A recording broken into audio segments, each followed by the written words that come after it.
Assalamualaikum warahmatullahi wabarakatuh. Baik anak-anak, kita mulai materi hari ini mengenai teks.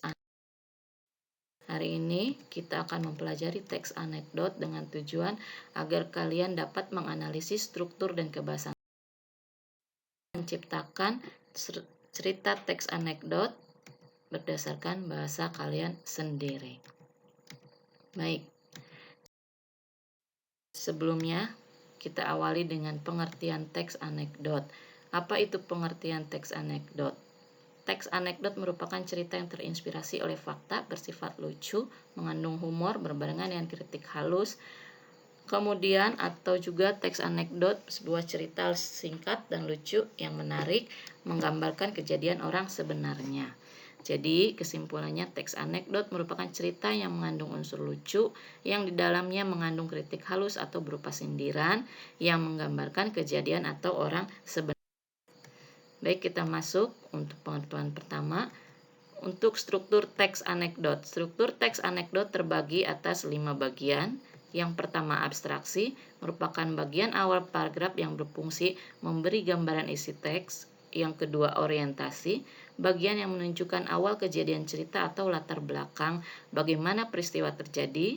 Kemudian krisis, yaitu munculnya permasalahan yang unik dan tidak biasa yang terjadi pada penulis atau orang yang diceritakan.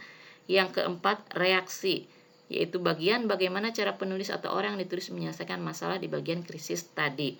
Yang terakhir yaitu bagian koda yang merupakan akhir dari cerita tersebut.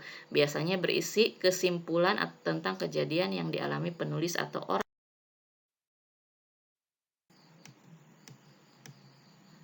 Pengumuman kepada semua siswa. Yang ketiga krisis, yaitu di dalamnya merupakan permasalahan yang muncul dengan adanya dialog antara guru muda dengan siswanya yang bernama oncoman. Yang keempat yaitu reaksi, bagaimana guru tersebut mendengar jawaban siswanya yang bernama oncoman. Kemudian ditutup dengan struktur koda yang isinya bagaimana mengalihkan pembicaraan tersebut menjadi situasi yang kondusif kembali dalam pembelajaran, dan biasanya ini ada di akhir.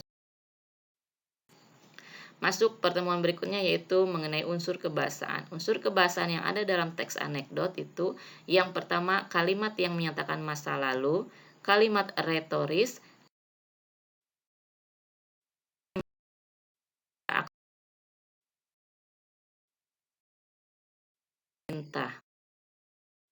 dan terakhir kalian akan mencoba untuk menciptakan kembali teks anekdot dengan memperhatikan struktur dan kebahasaan. Berikut adalah langkah-langkahnya sebelum kalian menulis cerita tersebut. Yang pertama tentu menentukan topik, kemudian mencari bahan, kemudian menentukan pesan atau sindiran yang ada di dalam cerita tersebut, kemudian menentukan unsur lucu atau humor, struktur alurnya yang sesuai dengan struktur teks anekdot. Terakhir baru kalian mengembangkan cerita tersebut dengan bahasa kalian sendiri. Nah, itulah materi yang akan kita pelajari hari ini. Sebelumnya, Ibu mohon maaf jika ada kekurangan. Terima kasih. Wassalamualaikum warahmatullahi wabarakatuh.